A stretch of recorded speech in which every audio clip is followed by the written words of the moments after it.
स्वागत है दोस्तों आपका हमारे चैनल आर के वर्मा में। और आज हम आपको अकबर बीरबल की 12 नई मजेदार कहानी सुनाने वाले हैं। वीडियो को आखिरी तक जरूर देखें, कहानी पूरी सुने, आप एक नया अनुभव से भर जाएंगे। एक मिस्र के राजा ने बीरबल की बुद्धिमानी के बारे में बहुत सुना था और उसकी परीक्षा लेना चाहता था। उन्होंने बादशाह अकबर को उन्हें दरबार में भेजने के लिए कहा। जब बीरबल मिस्र पहुंचे तो मुख्यमंत्री ने कहा, राजा तुमसे कल सुबह मिलेंगे। अगली सुबह बीरबल दरबार में पहुंचे और देखा 5 एक जैसे राजा राजसी पोशाक गहने पहने सिंहासन पर अलग अलग बैठे थे। बीरबल एक पल को तो बौखला गए।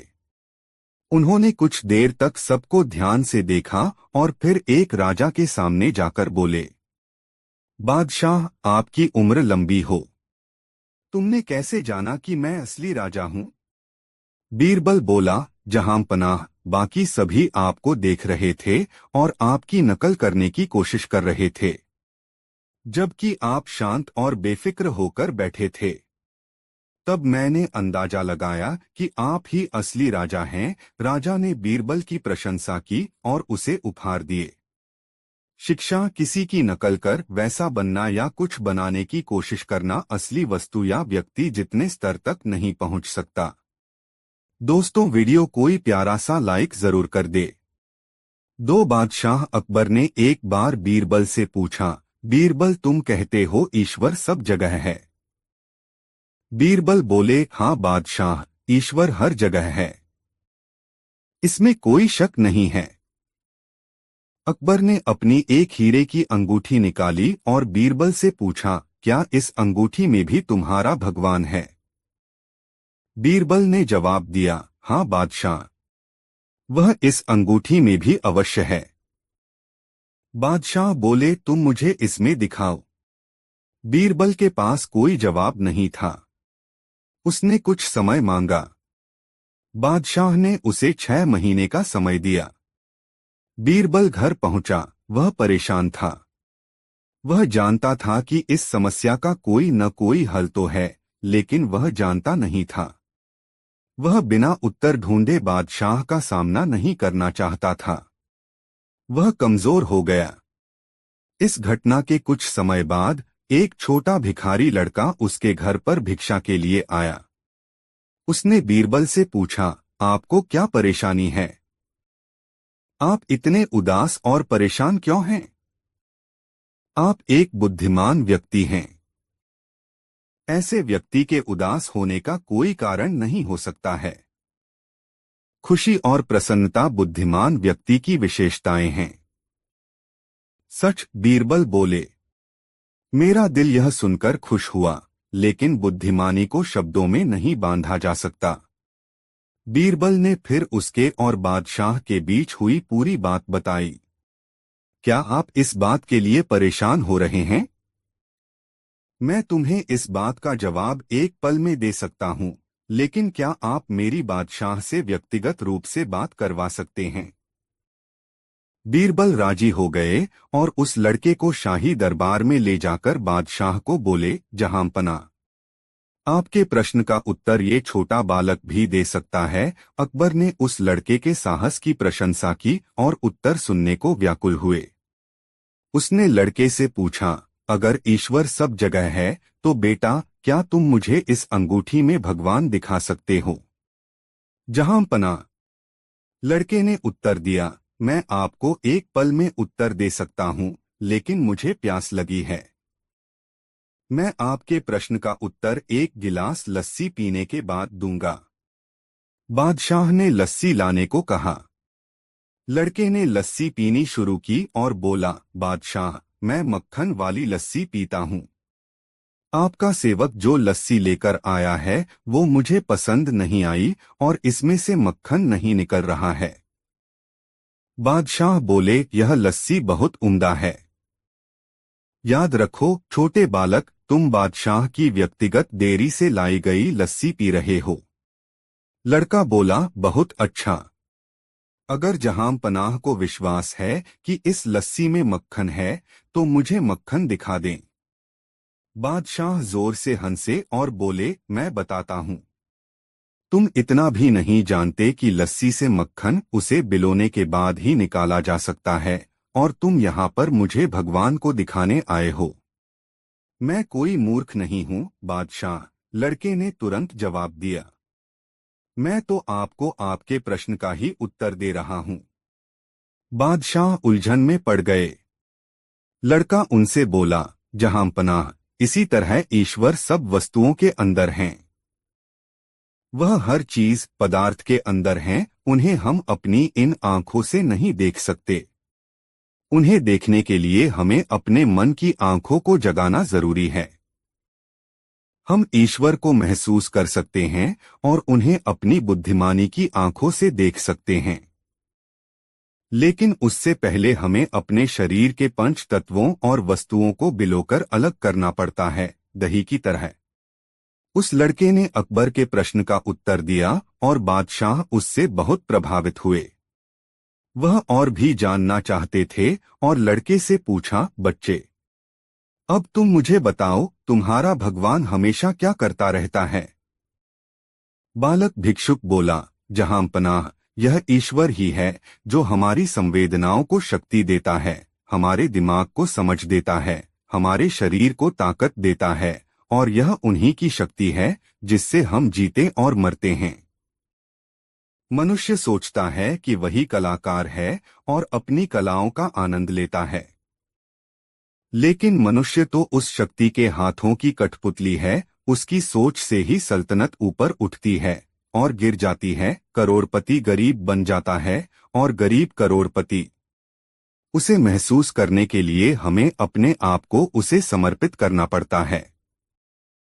बादशाह के लिए एक छोटे भिक्षुक से ये सब सुनना एक नया अनुभव था।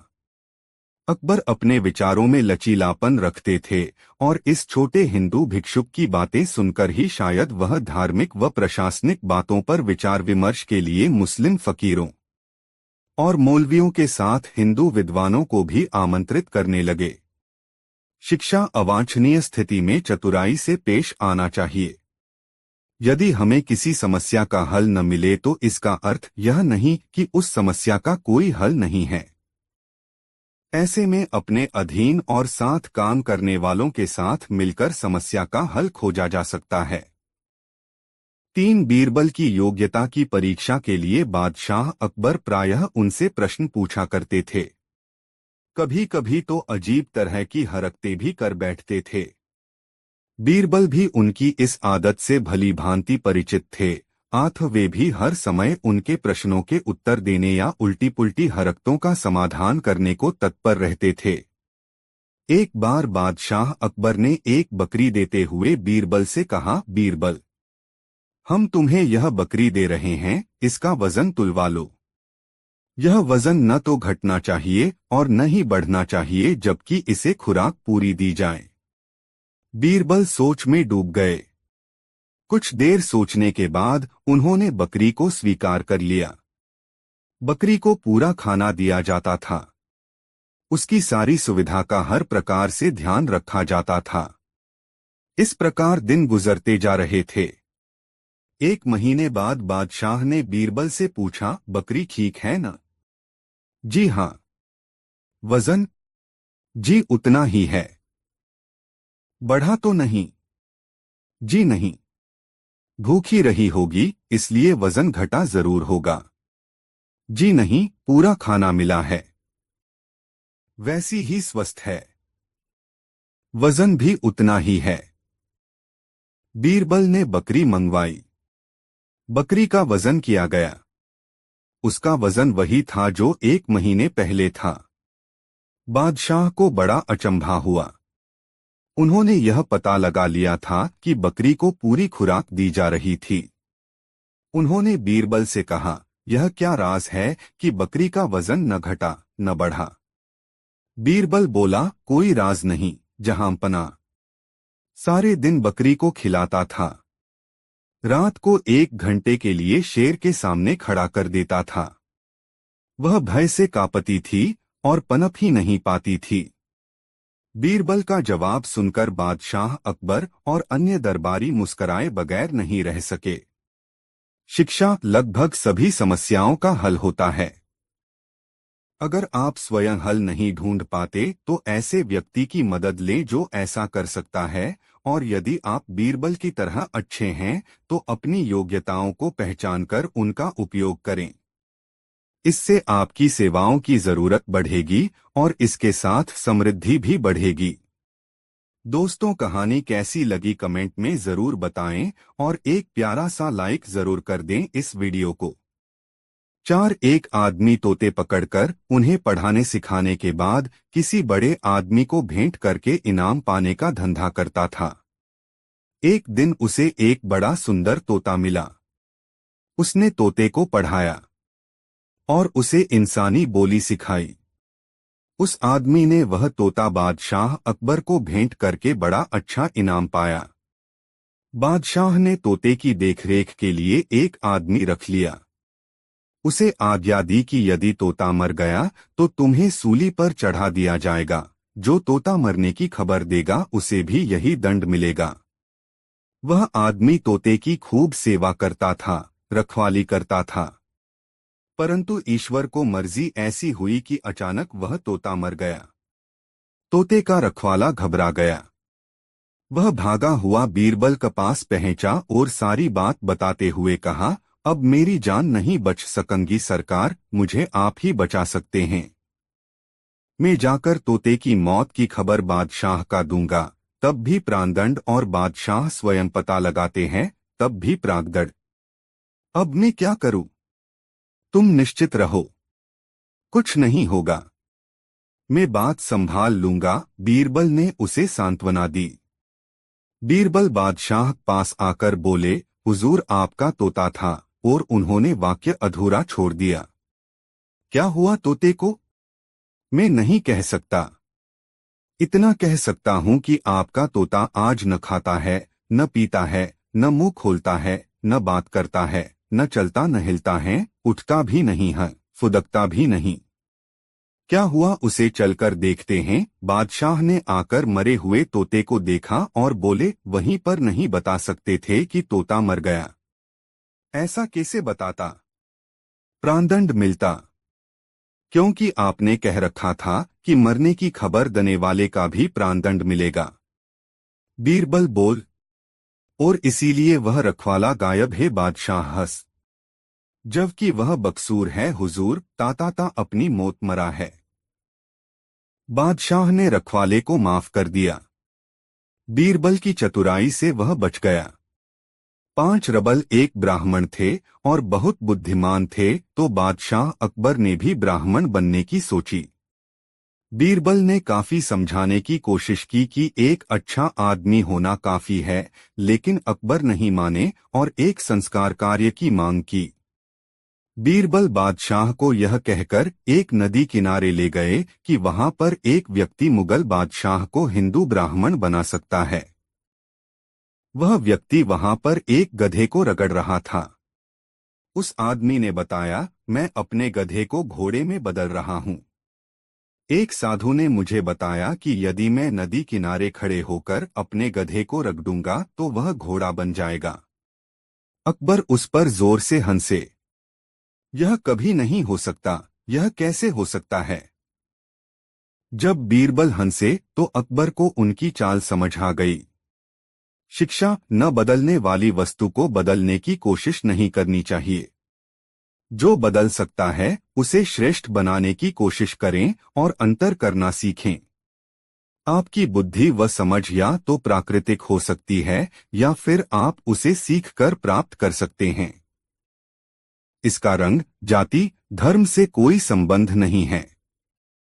अकबर बादशाह का दरबार लगा हुआ था। दरबारी अपने अपने स्थानों पर बैठे हुए थे। बीरबल का आसन अलग से दिखाई दे रहा था। तभी 2 सिपाही एक आदमी को लेकर हाजिर हुए। उनमें से एक ने बताया, जहांपना, इस आदमी को रिश्वत लेते हुए पकड़ा गया है। अकबर ने पूछा, इस आदमी को किस काम पर लगाया था? जहांपना, यह अनाज के गोदाम में काम करता है। सिपाही बताया। बादशाह अकबर ने उसे हवालात में बंद करने का आदेश दिया और बीरबल से बोले, बीरबल, तुम्हारी क्या राय है? क्या इंसान को उसका पद भ्रष्टाचारी बना देता है? बीरबल ने निवेदन किया, जहांपना, मैं ऐसा नहीं समझता। मेरा विचार है कि भ्रष्टाचारी इंसान चाहे किसी भी पद पर हो, वह रिश्वत लेने का रास्ता निकाल ही लेता है। तभी एक दरबारी ने खड़े होकर कहा, गुस्ताखी माफ हो जहांपना, मैं बीरबल की इस बात से सहमत नहीं हूं। ऐसे सैकड़ों काम हैं जहांपना, जिन्हें करते हुए रिश्वत लेना संभव नहीं है।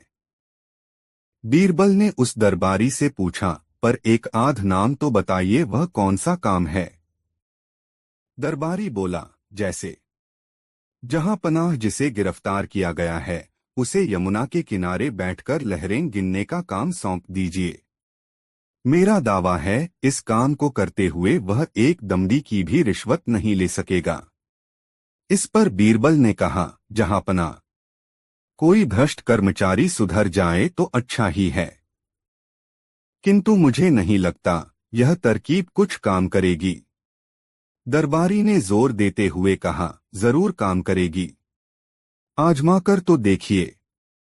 बादशाह अकबर ने पूरी बात ध्यान से सुनी और उस कर्मचारी को नए काम पर लगा दिया। वह कर्मचारी सुबह से शाम तक यमुना के किनारे पर बैठा रहता और यमुना में उठने वाली लहरों की गिनती करता रहता। धीरे धीरे एक सप्ताह बीत गया। एक दिन दरबारी ने बीरबल से पूछा, बीरबल, 7 दिन हो गए हैं, अब तक उस आदमी के बारे में कोई शिकायत नहीं मिली। बीरबल ने धीरे से हाँ कहा और चुप हो गए, किंतु उन्हें विश्वास नहीं था कि वह आदमी सुधर गया होगा। उन्होंने बादशाह से निवेदन किया, जहांपना, क्यों न वहां चलकर खुद देखा जाए?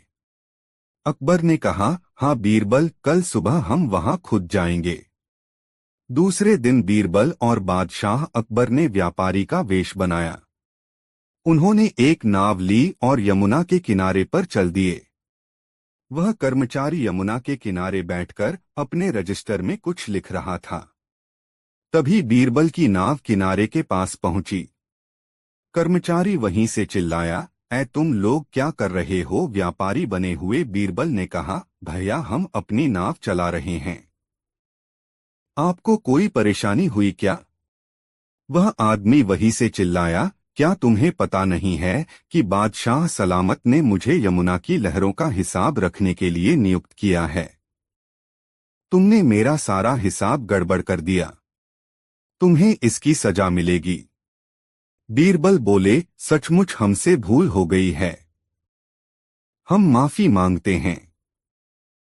कर्मचारी बोला, मैं ऐसे माफ नहीं कर सकता। हाँ, अगर तुम लोग 50 अशर्फिया दो तो माफ कर सकता हूं। यह तो बहुत ज्यादा है भैया, कुछ तो कम करो। बीरबल बोले, नहीं, इससे कम पर समझौता नहीं हो सकता। कर्मचारी बोला। तभी व्यापारी के कपड़े में बादशाह अकबर वहां आ गए। उन्होंने वहीं से कहा, नहीं, हम 50 की जगह 100 देंगे, लेकिन अशर्फिया नहीं, 100 कोड़े। कर्मचारी ने ध्यान से व्यापारी की तरफ देखा। अब उसे अपनी भूल का पता चला। वह बादशाह के पैरों में गिर पड़ा और बोला, माफ करें जहांपना, मैं आपको पहचान न सका। बादशाह ने बीरबल की ओर देखा और कहा, तुम ठीक कहते थे बीरबल, कोई भी काम हो, भ्रष्ट अफसर उसमें पैसा ऐंठने का मौका निकाल ही लेते हैं। जी जहांपना, आप ठीक कहते हैं, बीरबल ने धीरे से कहा और चुप हो गए। दोस्तों, इस वीडियो को लाइक जरूर कर दे।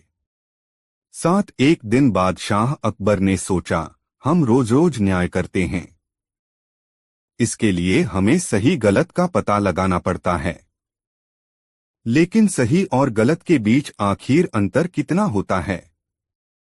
दूसरे दिन बादशाह अकबर ने यह सवाल दरबारियों से पूछा। दरबारी इस प्रश्न का क्या मतलब देते? वे एक दूसरे की शक्ल देखने लगे। बादशाह समझ गए कि किसी के पास इस सवाल का जवाब नहीं है। इसलिए उन्होंने बीरबल से पूछा, तुम ही बताओ सही और गलत में कितना अंतर है। बीरबल चौंके। वह तो समझते थे कि इस सवाल का कोई जवाब नहीं हो सकता।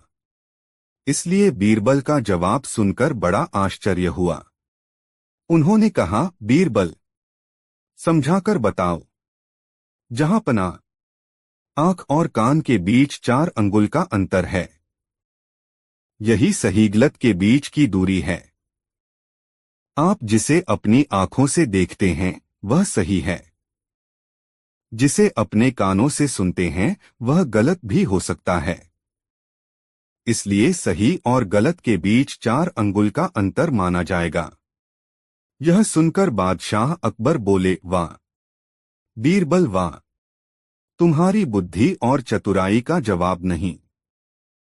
एक बार अकबर ने बीरबल से पूछा, ईश्वर क्या करता है? बीरबल बोले, जहांपनाह, एक आम चरवाहा भी इसका उत्तर दे सकता है। बादशाह ने बीरबल को एक चरवाहे को दरबार में लाने के लिए कहा। उस चरवाहे से भी वही प्रश्न किया गया। तो वह चरवाहा बोला, क्या जहांपनाह यह एक अध्यापक की भांति पूछ रहे हैं या विद्यार्थी की तरह? जहांपनाह बोले, एक विद्यार्थी की तरह। चरवाहा बोला, देखो इस विद्यार्थी की बदतमीजी। वह तो ऊंचे स्थान पर बैठा है और शिक्षक नीचे खड़ा है। अकबर सकपका गए, सिंहासन से उतरे और उस चरवाहे को अपना ताज पहनाकर सिंहासन पर बैठा दिया। उन्होंने स्वयं उस चरवाहे के कपड़े पहने, हाथ जोड़कर खड़े हो गए और फिर पूछा, शिक्षक, ईश्वर क्या करता है? चरवाहा बोला, ईश्वर एक चरवाहे को बादशाह और बादशाह को चरवाहा बना देता है। शिक्षा, जीवन में कुछ भी निश्चित नहीं होता। जो भी होता है ईश्वर की इच्छा से होता है या फिर हमारे व्यवहार, समझ और मूर्खता दोनों का परिणाम भी हो सकता है। 9 बीरबल की सूझबूझ, बुद्धि और हाजिर जवाबी से जहां बादशाह अकबर प्रसन्न रहते थे, वहां दरबार के अन्य लोगों में की ऐसे थे जो बीरबल को उच्च पद से हटाना तथा बादशाह की दृष्टि में गिरना चाहते थे। वे लोग ऐसे अवसर की तक में रहते थे जब वे बादशाह के कान भर सकें या किसी भी तरह बीरबल को नीचा दिखा सकें। ऐसे अवसर अक्सर आते रहते थे। बीरबल की अनुपस्थिति में बादशाह के कान भरने वालों ने एक स्वर में कहा, हमारी समझ में आज तक यह नहीं आया है जहांपनाह कि हम लोगों में क्या कमी है। बीरबल को इतना महत्व क्यों दिया जाता है? यहाँ तो उससे कहीं अधिक पढ़े लिखे लोग हैं। बादशाह अकबर मौन रहे। वे चुपचाप सुनते रहे। बादशाह को उपेक्षा के भाव से मुस्कुराते देखकर एक मौलाना बोले, जहांपनाह, उस आदमी से आपको इतना लगाव क्यों है? क्या वह हमसे ज्यादा विद्वान है? बहुत फर्क है उसमें और आप लोगों में। बादशाह ने कहा, जानने की इच्छा है हुजूर। फर्क जानना चाहते हो? बादशाह ने पूछा। हाँ हुजूर, फर्क पता चल जाएगा। इसी समय बीरबल के पास सूचना भेज दो कि वह 7 दिनों के लिए छुट्टी पर रहें, दरबार में न आएं। तुम लोगों में जो सबसे चतुर हो वह बीरबल के स्थान पर कार्य करे। इस 1 हफ्ते में फर्क का पता चल जाएगा। ऐसा ही किया गया। उन लोगों में जो सबसे अधिक चतुर था उसे बीरबल के स्थान पर नियुक्त कर दिया गया। बीरबल को हफ्ते भर के लिए छुट्टी दे दी गई। बादशाह इम्तहान लेने का उचित अवसर और इम्तहान का विषय तलाश करते रहे। 1 सप्ताह खत्म होने को आया। 6ठा दिन था। बादशाह ने दरबारियों को एकत्र कर उनके द्वारा चुने गए उस तुर मौलाना से कहा, हमारे महल के पिछले हिस्से में कुतिया के बच्चों की सी आवाजें आती रहती हैं। देखकर आओ क्या बात है। बहुत अच्छा हुजूर, कहकर मौलाना साहब चले गए। वे थोड़ी देर बाद लौटे तो बादशाह ने मुस्कराकर पूछा, क्या देखा? कुतिया ने बच्चे दिए हैं हुजूर, वे ही कूकू करते रहते हैं। कितने बच्चे हैं? बादशाह ने पूछा। हुजूर मैंने तो नहीं गिने। जाओ गिनकर आओ। बादशाह ने आज्ञा दी। मौलाना आज्ञा पाकर दोबारा गए और थोड़ी देर बाद लौट आए। आते ही बोले, जहां पनाह 5 बच्चे दिए हैं कुतिया ने। मैं स्वयं गिनकर आया हूं। गिन आए? बादशाह ने पूछा। जी हाँ, मौलाना ने उत्तर दिया। अच्छा। बादशाह ने मुस्कुराकर कहा, फिर तो तुमने यह भी जरूर देखा होगा कि उनमें कितने नर हैं और कितने मादा हैं। मौलाना चकरा गए। हुजूर यह तो देखा नहीं। मौलाना बोले। देख कर आओ। मौलाना तीसरी बार गए और यह देखकर आए कि बच्चों में कितने नर हैं और कितने नर हैं और कितनी मादाएं। आकर बोले, हुजूर 2 नर हैं और 3 मादाएं हैं। अच्छा, जो नर हैं उनके रंग कैसे कैसे हैं? जी मैंने दोनों नर बच्चों के रंग पूछे हैं। बादशाह ने कहा। जी जहां तक याद है उनमें से एक तो काला है, एक शायद सफेद है। जरा मैं एक बार देख आता हूं। और मौलाना चौथी बार गए। आकर बताया कि एक नर काला सफेद है और दूसरा बादामी। मादाओं में से 2 काली और एक बादामी है। बैठ जाइए, बादशाह ने कहा। मौलाना बैठ गए। अब बीरबल को यहां बुलवाया जाए। बीरबल ने आते ही कहा, हुजूर अभी तो 1 दिन और बाकी है, मैं परसों अपने आप ही आ जाता। जरूरी काम है, इसलिए बुलवाया है। बादशाह बोले। सेवा बताएं। बीरबल ने पूछा। हमारे महल के पिछले भाग में अजीब सी आवाजें आती हैं, जैसे कभी कुतिया भौंकने की, कभी कुतिया के बच्चों के कूकू करने की, तो कभी गुर्राने की। देखकर आओ, माजरा क्या है, जरा जल्दी लौटना। अच्छा जहांपना। बीरबल चले गए। बीरबल जब लौटे तो बादशाह ने प्रश्न किया, क्या बात है? कुतिया ब्याई है जहांपना। उसी के बच्चे कूकू करते हैं। कुतिया गुर्राती या भौंकती रही होगी रात को, कोई बात नहीं है। वहां कितने बच्चे हैं? 5 बच्चे हैं। उनमें नरमादा कितने हैं? 2 नर, 3 मादाएं। रंग किस प्रकार का है? एक नर काला सफेद, दूसरा बादामी।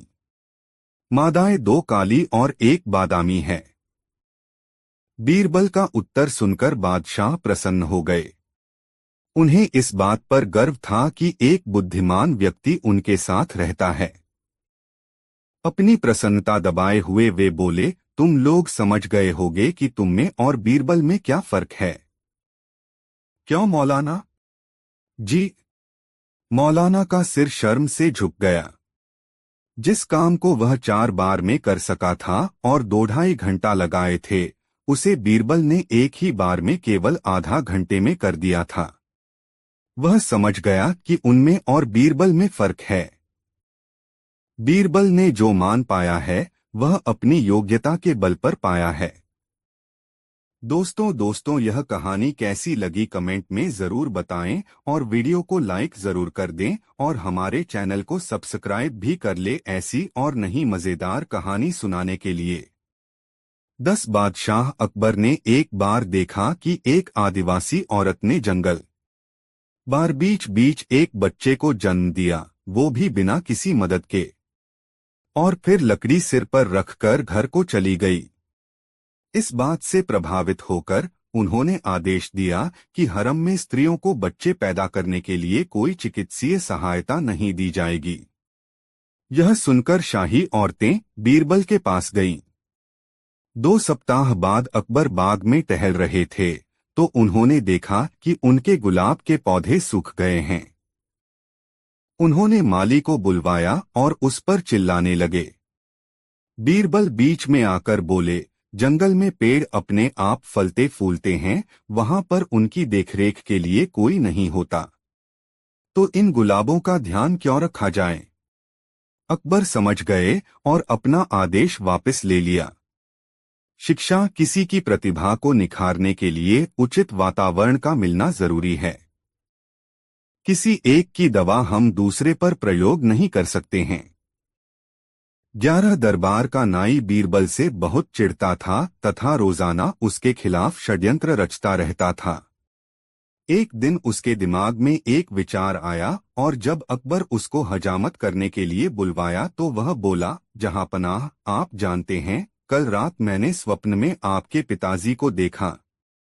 बादशाह ने हज्जाम से पूछा, बताओ, वे तुमसे क्या कह रहे थे। वे स्वर्ग में बहुत खुश हैं, लेकिन वे कह रहे थे कि स्वर्ग के सभी वासी अकेले परेशान रहते हैं। वह चाहते थे कि आप वहां पर किसी को भेजें जो उनसे बातचीत कर सके। नाई ने कहा, महाराज, बीरबल बड़े मजाकिया स्वभाव के हैं, आप उन्हें स्वर्ग भेज दें ताकि वे आपके पिताजी को खुश रख सकें। बीरबल बादशाह के आदेश पर दरबार में पहुंचे तो अकबर ने कहा, बीरबल, हम जानते हैं कि तुम मेरे लिए कोई भी कुर्बानी दे सकते हो।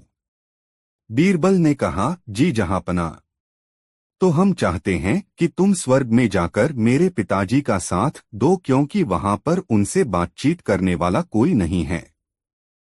बीरबल ने कहा, ठीक है, लेकिन मुझे तैयारी के लिए कुछ समय दीजिए। मुगल बादशाह फूले नहीं समाये और बोले, ठीक है, तुम मेरे लिए इतना बड़ा बलिदान दे रहे हो तो मैं तुम्हें 1 सप्ताह का समय देता हूँ। बीरबल घर पहुंचा और एक गहरा गड्ढा खोदा जो उसकी कब्र का कार्य करता, लेकिन साथ ही साथ उसके नीचे एक सुरंग खोदी जो उसके घर के अंदर खुलती थी। 1 सप्ताह बाद बीरबल दरबार में पहुंचे। जहांपनाह, हमारे रिवाजों के अनुसार मैं चाहता हूं कि मुझे मेरे घर के नजदीक ही जलाया जाए और मैं जीवित ही चिता पर जलना चाहता हूं ताकि मैं आसानी से स्वर्ग तक पहुंच सकूं। बीरबल को जीवित जलाया गया। यह देखकर हज्जाम की खुशी का ठिकाना नहीं रहा। बीरबल अपनी बनाई सुरंग द्वारा घर में पहुंच गया और घर में ही 6 माह छुप कर बिताए। इतने समय में उनके बाल दाढ़ी बहुत ज्यादा बढ़ गए तो वे दरबार में पहुंचे। बादशाह बीरबल को देखते ही चिल्लाए, तुम कहां से आए। स्वर्ग से जहांपनाह, मैंने आपके पिताजी के साथ अच्छा समय बिताया, इसलिए उन्होंने मुझे धरती पर वापस आने की विशेष आज्ञा दी। क्या उन्होंने तुम्हें अपने पुत्र के लिए कोई संदेश भेजा है। जी, केवल एक, जहांपनाह, क्या आप मेरी बढ़ी हुई दाढ़ी व बाल देख रहे हैं। स्वर्ग में हज्जामों की कमी है। आपके पिताजी ने अपने एक हज्जाम को वहां भेजने को कहा है। 12 एक दरवाशरा ठीला करके प्रसन्न हो रहा था। किसी दरबारी को ठिठोली कबार बादशाह अकबर के दरबार में हास परिहास का दौर चल रहा था। दरबारी ठिठोली करके प्रसन्न हो रहे थे। किसी दरबारी को ठिठोली सूझी और उसने बीरबल से कहा, जब खुदा रंग बांट रहा था तो आप कहाँ रह गए थे बीरबल साहब। यह सुनकर अन्य दरबारी हंसने लगे। बादशाह भी हंसे बगैर न रह सके। बादशाह सहित सभी दरबारी गोरे रंग के थे, उन सब में केवल बीरबल का ही रंग सांवला था। दरबारियों को लगा आज बीरबल की हेठी अवश्य होकर रहेगी। बादशाह भी पूछ बैठे, हाँ हाँ बीरबल, बताओ, जब खूबसूरती बंट रही थी तब तुम कहाँ रह गए थे। दरबारी आशा कर रहे थे कि अब बीरबल कहेंगे, मेरी बदसूरती में मेरा क्या दोष है। माँ बाप और संस्कार इसकी वजह हैं। मगर बीरबल तो बीरबल थे, उन्होंने बादब खड़े होकर कुछ दूसरी ही बात कही। वह बोले, जहांपनाह, गुस्ताखी माफ हो, ऊपर वाला सिर्फ खूबसूरती ही नहीं बांट रहा था, बल्कि खूबसूरती के साथ साथ 3 चीजें और बांट रहा था। वे चीजें थीं दौलत, अक्ल और ताकत। मेरा नंबर जब आया तो मैं अक्ल यानी बुद्धि लेने उस तरफ भागा जहां वह बंट रही थी, और लोग जहां एक एक मुट्ठी में ही तसल्ली करके दौलत, ताकत और खूबसूरती लेने के लिए दौड़ रहे थे। ऐसे वक्त में मैं 4 मुट्ठी अक्ल के लिए वहां रुक गया था। बस बुद्धि के चक्कर में खूबसूरती, दौलत और ताकत को पाने से पीछे रह गया था। यह सुनकर बादशाह खिलखिलाकर हंसे। बीरबल ने बड़ी चतुराई से न सिर्फ उन सबकी खूबसूरती का ही बल्कि दौलत और ताकत का भी मजाक उड़ा डाला। बीरबल ने खुद को अन्य से 3 गुना बुद्धिमान साबित करके विरोधियों की आशाओं पर पानी फेर दिया था। शिक्षा, इसको कहते हैं नहले पे दहला मारना। हास परिहास जब भी किया जाए ऐसा किया जाए जो विरोधी पक्ष को चित्त कर दे। दोस्तों, कहानी अच्छी लगी हो तो हमारे चैनल आर के वर्मा को सब्सक्राइब जरूर कर ले और इस वीडियो को अपने मित्रों को जरूर शेयर करें। वीडियो देखने के लिए धन्यवाद।